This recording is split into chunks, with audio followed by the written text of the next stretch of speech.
آغا شورش کشمیری کے پاس آیا کہ آج آپ نے ہمارے حضرت کو تسلیم کرنا ہے اور ان پر ایمان لانا ہے۔ آغا شورش نے کہا کہ آپ کا حضرت کون ہے؟ جواب میں کہا تو وہ تو نہیں جانتے تھے کہ میرا حضرت مرزا غلام ہے، میں غلام احمد نہیں کہتا ہوں، مرزا غلام ہے۔ ان کو غلام احمد کہنا احمد کی توہین ہے، غلام مرزا غلام ہے۔ تو آغا شورش نے کہا کہ آپ کے حضرت پر ایک بار نہیں کروڑوں بار لعنت ہو، یہ کذاب اور دجال ہے، یہ جھوٹوں کا سرغنہ ہے۔ لیکن جہاں تک میرے ڈوبنے کا سوال ہے کہ ہم سب ڈوب گئے مسلمان اور مرزا غلام کی ذریعہ اس کی اولاد اس کی امت محفوظ رہی، تو لاہور میں دریائے راوی میں بھی سیلابی طوفان آیا، لاہور میں دریائے راوی میں بھی سیلابی طوفان آیا، لیکن ہیرا منڈی محفوظ رہی، ہیرا منڈی محفوظ رہی۔ تو ثابت ہوا کہ ہیرا منڈی کے رہنے والوں اور ربوہ کے رہنے والوں کا ایک ہی خاندان اور ایک ہی نسل سے تعلق ہے۔ لہذا ہم آپ کا پیچھا کریں گے، آپ کا تعاقب کریں گے، پارلیمنٹ میں بھی، سپریم کورٹ میں بھی، عدالتوں میں بھی، قانون کی آئینی ہاتھوں سے بھی، آئین کے کلہاڑے سے بھی، اور عدالت کی ہتھوڑے سے بھی، اور جیل کی ہتھکڑے سے بھی۔ جمعیت علماء اسلام نے پارلیمنٹ کے اندر ہمیشہ کردار ادا کیا ہے۔ ابھی ریسنٹلی 26ویں آئینی ترمیم آئی، پوری دنیا پورے 25 کروڑ عوام کی توجہ کا مرکز کون تھا؟ مولانا فضل الرحمان تھے۔ توجہ کا مرکز وہ تھا جو کہتے تھے کہ ان کی سیاست ختم ہو گئی، جو کہتے تھے کہ 8 اراکین اسمبلی کے ذریعے یہ کیا کر سکیں گے۔ ہم نے 56 ترامیم حکومت لا رہی تھی، دستور میں 56 ترامیم لا رہی تھی۔ سب سے ابتدائی مسودے کو جمعیت علماء اسلام نے مسترد کیا۔ کیوں؟ بقول مولانا صاحب وہ کہتے کہ وہ سانپ تھا، کالا سانپ تھا، لہذا اس کو یکسر جمعیت علماء اسلام کی قیادت نے مسترد کیا۔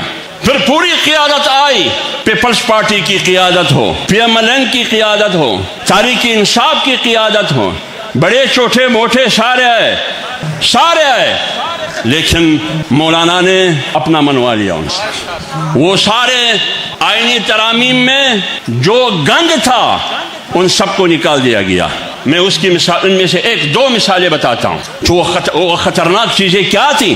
ملٹری کورٹ، ملٹری عدالت۔ مولانا صاحب نے کہا کہ میری زندگی میں، میری موجودگی میں آئین میں یہ ترمیم نہیں ہو سکے گا کہ آپ ملٹری کورٹ کو، ملٹری عدالت کو، فوجی عدالت کو آئینی کور دے، یہ نہیں ہو سکتا۔ پوری قوم پر ایک بہت بڑا احسان کیا۔ نمبر 2، آئین کا آرٹیکل ہے جس کا تعلق انسانی حقوق سے، انسان کی عزت، انسان کی زندگی، انسان کی ابرو، انسان کی گھر کی چارجواری تقدس، یہ سارے وہ آئینی حقوق ہے جو ہر انسان کی بنیادی حق ہے۔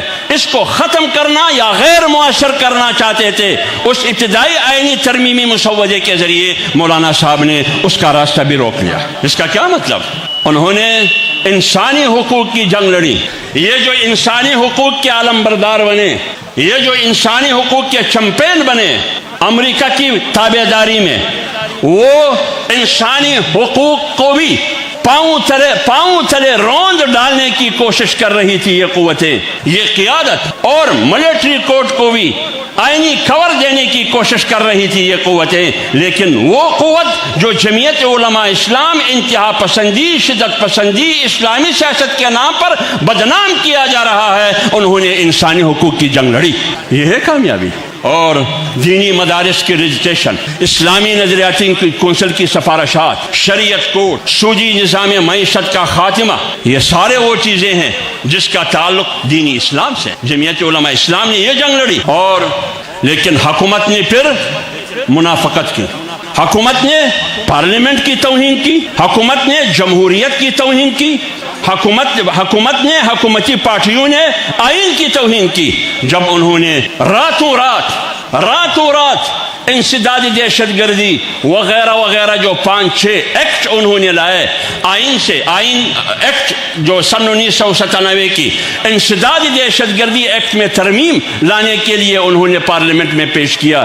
دیگر اسی قسم کی قوانین کسی بھی پارٹی کو کسی بھی پارلیمنٹرین کو انہوں نے اعتماد میں نہیں لیا. لیکن جمعیت علماء اسلام نے فوراً اپنا رد عمل دیا کہ اس سے ہم دستبرداری کا اعلان کرتے ہیں, اس قانون سازی کی ہم حمایت نہیں کرتے بلکہ اس قانون سازی کے خلاف ہم تحریک چلائیں گے. اس میں ایک قانون میں بتاتا ہوں, وہ یہ کہ کسی بھی وقت کسی بھی شخص کو ہمارے قومی سلامتی ادارے اٹھا سکتے ہیں.